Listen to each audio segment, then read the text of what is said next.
بسم اللہ الرحمن الرحیم۔ لاسٹ ٹائم ہم ڈسکس کر رہے تھے اسبانیہ کو، اور میں نے آپ کو اس کے مختلف حصے بتائے تھے: مرکزی جسم، ڈنڈرائٹ یا شجریہ جسے کہتے ہیں، ایکسون، اور اس کے بعد ہم نے اسبانیہ کی مختلف اقسام کو دیکھا تھا، جس میں حصی، حرکی اور تلازمی اسبانیہ میں نے آپ کو بتائے تھے کہ یہ کس طرح سے کام کرتے ہیں۔ اس کے بعد میں نے عصبی لہر کے متعلق بتایا تھا کہ کس طرح سے سگنلز جو ہیں وہ برقی کیمیاوی کیفیت میں تبدیل ہونے کے بعد نروز کے اوپر ٹریول کرتے ہوئے برین تک جاتے ہیں، اور برین ان چیزوں کا انالیسس کرتا ہے۔ اسبانیہ واحد ہوتا ہے، عصب اس کی جمع ہوتی ہے۔ جس طرح بہت سی ٹیلی فون کی تاریں جو ہوتی ہیں ایک موٹی تار کے اندر موجود ہوتی ہیں، اسی طرح سے بہت سے سینکڑوں اسبانیے مل کر ایک عصب کو بناتے ہیں، اور عام طور پر ان کی لمبائی جو ہوتی ہے وہ دماغ سے لے کر پاؤں کے انگوٹھے تک جو ہے وہ موجود ہوتی ہے۔ عصبی خلا کے متعلق میں نے آپ کو بتایا تھا کہ یہ وہ خلا ہوتا ہے جو نیورونز کے درمیان موجود ہوتا ہے، اور اس کے ذریعے سے جو میسیج ہے وہ بہت تیزی سے ٹرانسفر ہوتا ہے ایک جگہ سے دوسری جگہ۔ میں نے آپ کو مقناطیسی فیلڈ کے متعلق جس طرح سے سمجھانے کی کوشش کی تھی، اسی طرح سے عصبی خلا جو ہے اس میں پیغام منتقل کرنے کے لیے پروردگار کی ذات نے ان کو اس طرح سے آپس میں جوڑا ہوا ہے کہ ان میں تھوڑا تھوڑا فاصلہ جو ہے وہ موجود ہوتا ہے، اور یہ خلا جو ہوتا ہے وہ کیمیائی سالموں سے عبور ہوتا ہے، یعنی ان کے درمیان ایک کیمیکل کمپوزیشن موجود ہوتی ہے، جس کی وجہ سے جو میسیج ہوتا ہے وہ بہت جلدی ٹرانسفر ہوتا ہے۔ حصی دہلیز ہمارے پاس وہ لیول ہوتا ہے جس جگہ پر ہم منیمم کسی چیز کی کیفیت کو محسوس کرتے ہیں۔ مثال کے طور پر میں اگر بلیک بورڈ کے اوپر جو ہے یا وائٹ بورڈ کے اوپر کوئی چیز لکھتا ہوں اور اس کے بعد اسے اپنے ہاتھ سے صاف کرتا ہوں، سیاہی یا چاک جو میرے ہاتھ سے لگ جاتا ہے، کیا میں اس کا وزن محسوس کرتا ہوں؟ اگر میں کم سے کم کسی چیز کا اپنے جسم پر یا ہاتھ پر کوئی وزن محسوس کرتا ہوں تو اس کم سے کم وزن محسوس کرنے کی کیفیت کو حصی دہلیز کہا جاتا ہے۔ اس کے بعد ہمارے پاس آج جو سب سے اہم ٹاپک آتا ہے وہ آتا ہے اعصابی نظام کی تقسیم۔ روایتی طور پر اعصابی نظام دو حصوں میں تقسیم ہوا گیا ہے، ایک مرکزی نظام عصبی ہوتا ہے، ایک محیطی نظام عصبی ہوتا ہے۔ مرکزی نظام عصبی کو مزید دو حصوں میں تقسیم کیا جاتا ہے، ایک دماغ ہوتا ہے، دوسرا حرام مغز ہوتا ہے، جبکہ محیطی نظام عصبی جو ہے وہ مزید دو نظاموں میں جو ہے وہ ڈیوائیڈ ہوتا ہے، تقسیم ہوتا ہے، جس میں ایک بدنی خارجی ماحول سے متعلق ہوتا ہے اور دوسرا خود کار جو داخلی امور سے متعلق نظام ہوتا ہے وہ کام کرتا ہے۔ جو بدنی خارجی ہوتا ہے اس کو ہم سومیٹک ڈس آرڈر کہتے ہیں، سومیٹک جو ہے وہ نروس سسٹم کہتے ہیں، سوما یعنی باڈی سے یہ چیز نکلی ہوئی ہے، اور خود کار جو ہوتا ہے وہ آٹونومک نروس سسٹم کہلاتا ہے، جس کو فردر ہم دو حصوں میں تقسیم کرتے ہیں، جو ایک سمپیتھیٹک اور پیرا سمپیتھیٹک نروس سسٹم میں یہ ڈیوائیڈ ہوتا ہے یا اس کی تقسیم ہوتی ہے۔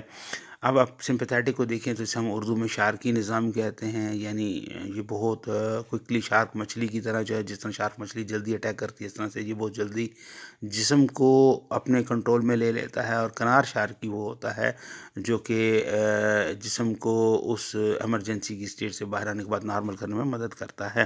ہم ان کو آگے ڈیٹیل میں ڈسکس کریں گے۔ سب سے پہلے ہمارے پاس مرکزی نظام عصبی جو ہے وہ آتا ہے۔ میں نے آپ کو بتایا مرکزی نظام عصبی دماغ اور حرام مغز سے مل کر بنا ہوتا ہے، اور یہ تمام کے تمام جو ایکٹیویٹیز جسم کے اندر رونما ہو رہی ہوتی ہیں ان کو کنٹرول کرنے میں ان دونوں کا بہت اہم رول ہوتا ہے۔ حرام مغز کا تعلق اضطراری افعال کے ساتھ ہوتا ہے، اس ریفلیکس ایکشن جنہیں ہم کہتے ہیں، یعنی آپ یہ دیکھ لیں کہ جس طرح ہماری ایمرجنسی ہم کسی گرم چیز کو ہاتھ لگاتے ہیں تو فوراً ہاتھ پیچھے کھینچ لیتے ہیں، ہم بعض اوقات آنکھوں کی پلکوں کو چپکاتے رہتے ہیں، ایک منٹ میں ہم نے کتنی مرتبہ پلکیں چپکائی ہیں ہم اس چیز کو نوٹ نہیں کرتے، یہ آٹومیٹیکلی یہ چیزیں جو وہ رونما ہو رہی ہوتی ہیں۔ سب سے جو حرام مغز کا جو کانسیپٹ ہے وہ یہ ہے کہ یہ تقریباً 16 سے 20 انچ لمبا اس کی لمبائی ہوتی ہے، اور یہ انسان کی بیک گردن سے شروع ہوتا ہے اور ریڑھ کی ہڈی میں ہوتا ہوا آخری مورا جو ہے جسے ہم کاکسی کہتے ہیں وہاں تک یہ جاتا ہے۔ تو یہ حرام مغز جو ہوتا ہے اس کا بنیادی کام دماغ کو پیغامات بھیجنا اور دماغ سے پیغام وصول کرنا بھی ہوتا ہے، دوسری طرف یہ اضطراری اعمال کا مرکز بھی ہوتا ہے۔ ہم مثال کے طور پر ہمارے پاؤں پہ کانٹا چبھ جائے تو ہم دوبارہ پاؤں زمین پر نہیں رکھتے. یہ جو ایمرجنسی اسٹیٹ لاگو ہو جاتی ہے کہ پاؤں میں کانٹا چبھنے کے بعد تو یہ جو جھٹکا ہمیں لگتا ہے یا جو ہم ایک پین سے فیل کرتے ہیں، یہ اضطراری یہ عمل ہے. تو اس کے بعد ہم فوراً جو ہے وہ اپنا پاؤں کھینچ لیتے ہیں. اسی طرح سے ہمارا گھٹنا کسی چیز سے ٹکرا جائے تو ہم اس کے بعد چلتے نہیں ہیں. اگر اس میں پین شروع ہو جائے تو ہم پہلے اس کو مالش کرتے ہیں، پہلے اس کو رب کرتے ہیں تاکہ اس گھٹنے کا درد جو ہے وہ نارمل ہو جائے. اس کے بعد ہم چلنا شروع کرتے ہیں. یہ اتنا کوئک عمل کیسے ہوا کہ ادھر گھٹنا لگا اور فوراً ہی آپ کا ہاتھ گھٹنے کو رگڑنا شروع ہو جائے یا اس کا مساج کرنا شروع ہو جائے؟ تو یہ جو چیز ہے یہ دراصل حرام مغز کے حکم کی وجہ سے ہی ممکن ہوتی ہے. یہ دیکھیں کہ بعض اوقات حرام مغز جو ہوتا ہے وہ بعض ایکٹیویٹیز کو کنٹرول نہیں کر پاتا، تو ان میسیجز کو وہ دماغ کی طرف بھیج دیتا ہے تاکہ دماغ جو ہے وہ اس کو اپنا ایکٹیویٹ کرے، اس کو ہینڈل کرے، اس کو انالائز کرے اور اس مسئلے کو جس کو حرام مغز سالو نہیں کر سکا اس کو خود سالو کرنے کی کوشش ہے وہ کرے.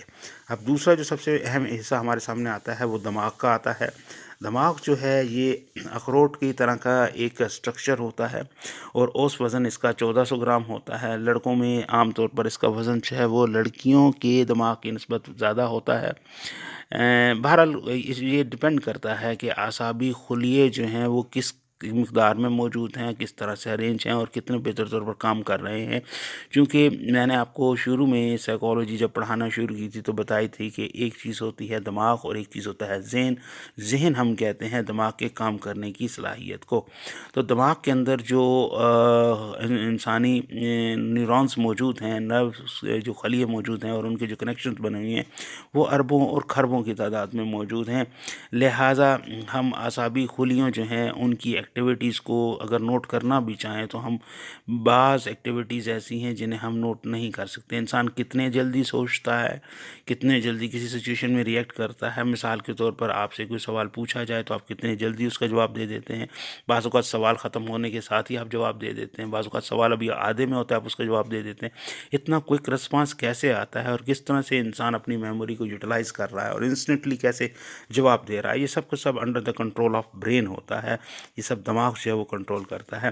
اس میں دماغ کے اندر جو ہے وہ تینوں قسم کے خلیے جو ہیں وہ موجود تینوں قسم کے اسبانیے جو وہ موجود ہوتے ہیں.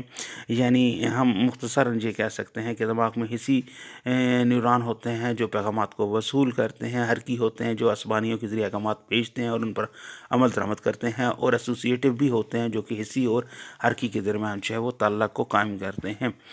سفید مادہ وائٹ میٹر جو ہوتا ہے وہ موجود ہوتا ہے جسے یہ دراصل ایکسن کے اجتماع کا نام ہوتا ہے، جن پر ایک تہہ چڑھی ہوتی ہے. اور میں نے آپ کو بتا چکا ہوں کہ یہ سینٹرل جس وقت ہم نیورون کو پڑھتے ہیں تو نیورون میں نے آپ کو ڈینڈرائٹس کا بتایا تھا، سیل باڈی کا بتایا تھا اور ایکسن کا بتایا تھا. اس کیمیاوی تہہ کی وجہ سے پیغامات زیادہ آسانی سے ایک جگہ سے دوسری جگہ جو وہ ٹرانسفر کرتے ہیں. تو ایکسن کے اوپر جو ایک شیٹ موجود ہوتی ہے وہ مائلن شیٹ MYLION شیٹ جو ہے وہ موجود ہوتی ہے اور اس کی وجہ سے ایکسن کی پروٹیکشن ہو رہی ہوتی ہے. اور یہی شیٹ بنیادی طور پر کیمیاوی تہہ کو انڈیکیٹ کرتی ہے یا تہہ کو بتاتی ہے. سلیٹی مادہ ہوتا ہے نیورون کے ڈینڈرائٹس اور مرکزی جسم مل کر سلیٹی مادہ کہلاتے ہیں. اور عام طور پر ان دونوں حصوں کا میجر کام ہی یہ ہوتا ہے کہ تمام ایکٹیویٹیز کو ریگولیٹ کرنا.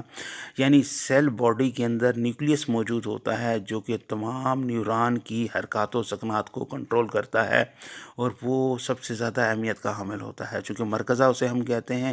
تمام انفارمیشنز، تمام چیزیں جو ہوتی ہیں وہ اس کے تھرو ہی آپریٹ ہو رہی ہوتی ہیں. تو اب تمام کے تمام حصے جو ہیں وہ اصل میں دماغ کے سامنے جو ہے وہ جواب دہ ہوتی ہیں. یعنی آپ کے دیکھنے، سننے، چکھنے، چھونے کی حصے یہ حواس خمسہ جو ہیں یہ تمام کے تمام حواس جو ہیں وہ باہر سے ماحول سے معلومات کو لیتے ہیں اور اسے دماغ تک پہنچاتے ہیں. دماغ کے مختلف حصے ہیں جو ان کو آپریٹ کرتے ہیں، ان معلومات کو ان کا تجزیہ کرتے ہیں اور ان معلومات کے جواب میں اپروپریٹ رسپانس جو ہے وہ دیتے ہیں. کون سا مناسب رد عمل ہے اور کس انداز میں وہ دینا ہے یہ دماغ ڈیسائیڈ کر کے جو ہے وہ بتاتا ہے. عام طور پر جو صلاحیتیں دماغ کی صلاحیتوں کی ہم بات کرتے ہیں تو اس میں حافظہ، تخیل، تخلیق یہ سب کی سب چیزیں جو ہیں وہ موجود ہوتی ہیں اور یہ سب کی سب چیزیں کسی بھی انسان کی ذہنی کارکردگی کو ایکسپلین جو ہے وہ کر رہی ہوتی ہیں. اب ہمارے پاس دماغ کے مختلف حصے آتے ہیں چونکہ دماغ جو ہوتا ہے وہ جب نیورونز کی مدد سے، حسی نیورون کی مدد سے معلومات کو وہ اپنے اندر سٹور کرتا ہے یا اپنے اندر اس کا تجزیہ کرتا ہے، اور اس کے بعد یہ ڈیسائیڈ کرتا ہے کہ ہر کی نیورونز نے پہ میسج کس اعضاء کو بھیجنا ہے اور اس نے کس طرح سے ایکٹ کرنا ہے، یہ چیز جو ہے یہ دماغ کے اندر ایک پرٹیکولر وے میں اور بہت تیز انداز میں یہ چیز جو ہے وہ رونما ہو رہی ہوتی ہے۔ تو اس کے رونما ہونے کا مقام کون سا ہے، ہم اس کو اب ڈسکس کریں گے۔ ہمارے پاس دماغ کو ہم 3 حصوں میں تقسیم کرتے ہیں، ایک بالائی دماغ ہوتا ہے، ایک وسطی دماغ ہوتا ہے، ایک زیریں دماغ ہوتا ہے۔ ایک کو ہم جو ہے وہ فور برین کہتے ہیں، ایک کو ہم مڈ برین کہتے ہیں، ایک کو ہم ہائنڈ برین کہتے ہیں۔ تو جو دماغ کا حصہ فور برین ہوتا ہے اس کو ہم مخ اکبر، اس کے مختلف حصے ہیں، ان میں سب سے اہم حصہ جو ہے وہ مخ اکبر یا سیریبرم ہوتا ہے۔ یہ دماغ کا سب سے بڑا حصہ ہوتا ہے اور یہ سب سے افیکٹو حصہ ہوتا ہے، کیونکہ اس حصے کی وجہ سے انسان دوسرے جانوروں سے اختلاف کرتا ہے۔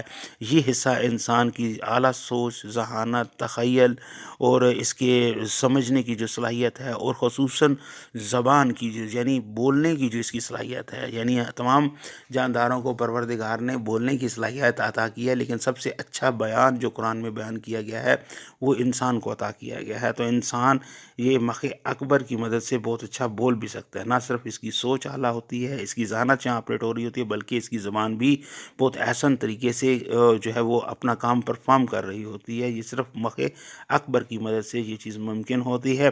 مخ اکبر کو ہم بنیادی طور پر 2 حصوں میں تقسیم کرتے ہیں، اور یہ 2 حصے 2 کرے کہلاتے ہیں یا نصف دائرے کہلاتے ہیں، جنہیں ہم ہیمی سفیر کہتے ہیں انگلش میں۔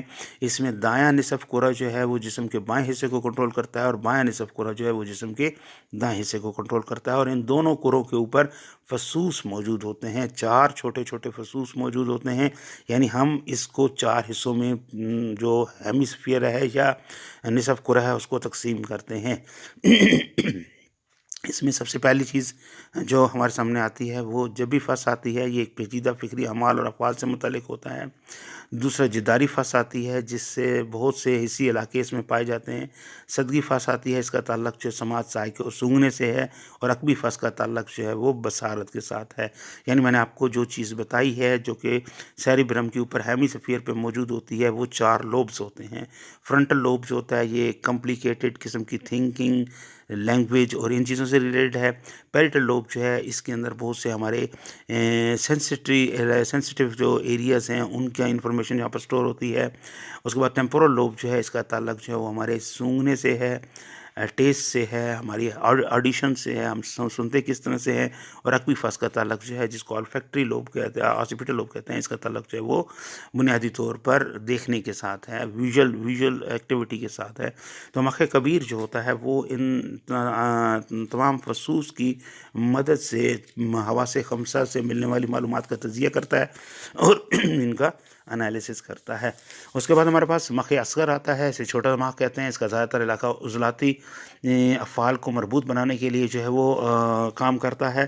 مثال کے طور پر انسان کہ مسکولر جو کوارڈینیشن اس کے اندر ہوتی ہے وہ کیسے ہوتی ہے۔ ہم چھوٹے بچے کو جب پینسل پکڑاتے ہیں تو وہ اپنے ہاتھ کو ایک خاص انداز میں ارینج کرتا ہے، اور اس کے بعد اس کو بتایا جاتا ہے کہ اس طرح سے اس نے انگلیوں میں ایک پینسل کو پکڑنا ہے اور اپنے ہاتھ کو کیسے جو ہے وہ کاپی کے اوپر رکھنا ہے تاکہ وہ ایک آسانی سے اس چیز کو لکھ سکے۔ تو یہ جو مسکولر کوارڈینیشن یا ہم ایک عضلاتی تعلق جو بتا رہے ہوتے ہیں، اس کی مدد سے یہ صرف اور صرف مخ اصغر کی مدد سے یہ چیز جو ہے وہ ممکن ہوتی ہے۔ یعنی بنیادی طور پر یہ ایک کوارڈینیشن بنانا، ہماری طرف اگر کوئی شخص بال اچھال دیتا ہے تو ہم یہ دیکھتے ہیں کہ بال ہمارے دائیں طرف آ رہا ہے یا بائیں طرف آ رہا ہے۔ ہم اپنے آپ کو بال کے آنے کے حوالے سے اپنے آپ کو جب ایڈجسٹ کرتے ہیں تو یہ صرف اور صرف مخ اصغر کی وجہ سے ممکن ہو رہا ہے۔ سر حرام مغز ہوتا ہے، اس کا تعلق، اسے دماغ کا تنہ بھی کہا جاتا ہے۔ اس کا تعلق سانس استوار کرنے سے ہے، دل کی حرکت سے، خون کی گردش کی وجہ سے ہے۔ تمام وہ غیر ارادی افعال جو ہمارے جسم کے اندر رونما ہو رہے ہیں ان سے ان کا تعلق ہوتا ہے۔ باہر کی جو ایکٹیویٹیز ہیں ان میں پلک چپکنا آ جاتا ہے، چھینکنا آ جاتا ہے، کیا آ جانا ہے، ہنسنا ہے، نیند کا آ جانا، جو یہ تمام وہ ایکٹیویٹیز ہیں جو انسان کے کنٹرول میں بظاہر نہیں ہوتی ہیں، یہ آٹومیٹیکلی رونما ہونا شروع ہو جاتی ہیں. تو یہ تمام کی تمام جو سر حرام مغز یا میڈولا اوبلانگیٹا ہے اس کی وجہ سے یہ چیزیں آپریٹ ہو رہی ہوتی ہیں. اس کے علاوہ اعصاب کے راستہ بدلنے کا مقام بھی اسی تنے میں واقع ہوتا ہے. دائیں طرف سے بائیں طرف جس وقت اعصاب جو ہیں وہ پیغام بھیج رہے ہوتے ہیں جسم کے دائیں سے بائیں حصے کی طرف، بائیں سے دائیں حصے کی طرف، دماغ کے دائیں سے بائیں حصے کی طرف، بائیں سے دائیں حصے کی طرف، تو اس صورت میں جو ہے یہ میڈولا اوبلانگیٹا جو ہے وہ آپریٹ ہوتا ہے. یہاں تک آ کے ہمارا یہ دماغ کا جو اسٹرکچر ہے یہ کمپلیٹ ہو جاتا ہے. میں آپ کو دماغ کے اسٹرکچر کی خصوصاً جو لوبز ہیں اس کی تصویر آپ کو بھیجتا ہوں تاکہ آپ کے ذہن میں یہ کلیئر ہو جائے کہ لوبز جو ہیں وہ کیا ہیں اور کس طرح سے یہ آپریٹ ہو رہے ہیں. آپ کو یہ ڈائیگرام جو ہے وہ ضرور آنی چاہیے. آپ اس کی پریکٹس کریں، بنانے کی آسان ڈائیگرام ہے، کوئی مشکل نہیں ہے یہ. تو یہ اس اسٹرکچر کے ساتھ یہ ڈائیگرام اگر بنی ہو تو آپ کو زیادہ بہتر نمبر مل سکتے ہیں. کوئی کویشچن اگر اس سے ریلیونٹ ہو آپ اس کو پوچھ سکتے ہیں. May God bless you. اللہ پاک آپ کو اس چیز کے اللہ پاک آپ کو یہ سمجھنے میں مدد دے اور اللہ پاک آپ کو بہتر جو ہے وہ پڑھنے کی توفیق عطا فرمائے.